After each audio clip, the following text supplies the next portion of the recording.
War of 1812. Overview 1812 to 1815.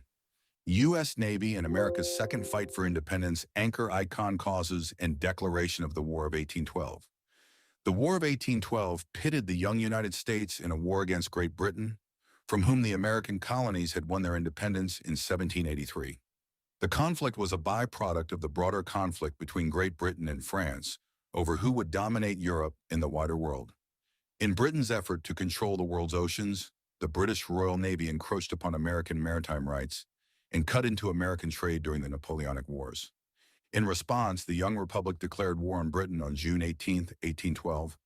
The two leading causes of the war were the British Orders in Council, which limited American trade with Europe, and impressment, the Royal Navy's practice of taking seamen from American merchant vessels to fill out the crews of its own chronically undermanned warships. Under the authority of the Orders in Council, the British seized some 400 American merchant ships and their cargoes between 1807 and 1812. Press gangs, though ostensibly targeting British subjects for naval service, also swept up 6,000 to 9,000 Americans into the crews of British ships between 1803 and 1812. Some of the impressed sailors were born in British possessions but had migrated to the United States, while many others had attained citizenship that was either in question or simply could not be documented. With only 16 warships, the United States could not directly challenge the Royal Navy, which had 500 ships in service in 1812. Instead, the new nation targeted Canada, hoping to use the conquest of British territory as a bargaining chip to win concessions on the maritime issues. Most Americans assumed that the conquest of Canada would be, in the words of former President Thomas Jefferson, a mere matter of marching. The United States enjoyed a huge population advantage over Canada, 7.7 million to 500,000, and it was widely believed in America that U.S. troops would be welcomed as liberators. But events did not play out as Americans expected. Waging war at the end of extended supply lines over the vast distances of the North American wilderness was no easy task. The British and their allies from indigenous nations in North America proved a formidable foe. American armies invaded Canada in 1812 at 3 points, but all three campaigns ended in failure. One army surrendered at Detroit at the western end of Lake Erie. A second army surrendered at Queenston Heights at the other end of the lake, and a third army withdrew after little more than a skirmish north of New York. A similar multi-pronged invasion went better in 1813, but only in the west, where an American victory on Lake Erie paved the way for a land victory at the Thames in Upper Canada, which restored U.S. ascendancy throughout the region. But further east, American forces made little headway.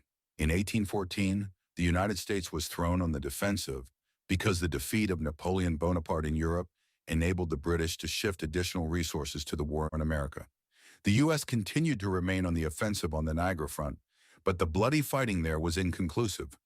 Elsewhere, the British took the offensive, although their forces encountered the same problems waging wilderness warfare across vast distances that had plagued the United States earlier in the war. The British occupied Washington, D.C., burning the public buildings there, and successfully occupied 100 miles of the Maine coast. Elsewhere, however, the British were rebuffed. British forces withdrew from New York when they lost another inland naval battle, this time on Lake Champlain. They had to give up an assault on Baltimore when they were unable to compel Fort McHenry to submit, and they were decisively defeated at New Orleans. If the war went worse than Americans expected on land, it went surprisingly well at sea, at least initially. Early in the war, the new nation won a series of single-ship duels between American and British warships. Especially noteworthy were the 4 successful cruises made by USS Constitution in the war. The frigate outran a large British squadron in 1812 and subsequently defeated 4 Royal Navy ships in combat. Constitution also earned her nickname Old Ironsides when round shot in the duel with HMS Guerriere appeared to bounce off the ship's 22-inch thick hull. An American seaman exclaimed, "Huzzah! Her sides are made of iron." Soon after, Constitution was known as Ironsides, which in time became Old Ironsides. American privateers also took a toll on British shipping early in the war. In the end, however, British naval power held. The British used their navy to ship troops to Canada, to keep them supplied, and to blockade and raid the American coast. The blockade had a devastating impact on the U.S. economy and public finance, and also kept most American warships in port. The British convoy system, in which warships escorted merchant vessels, cut down on the success of American privateers. Furthermore, the British evened the score in single-ship duels by defeating USS Chesapeake, USS Essex, and USS President. Ultimately, the War of 1812 ended in a draw on the battlefield, and the peace treaty reflected this. The Treaty of Ghent was signed in modern-day Belgium on December 24, 1814, and went into effect on February 17, 1815, after both sides had ratified it. This agreement provided for returning to the status quo ante bellum, which meant that the antagonists agreed to return to the state that had existed before the war and restore all conquered territory. Both sides could claim victory, the British because they held on to Canada and their maritime rights, and the United States because just fighting the conqueror of Napoleon and the mistress of the seas to a draw vindicated its sovereignty and earned the respect of Europe. As British diplomat Augustus J. Foster acknowledged at war's end, the Americans have brought us to speak of them with respect.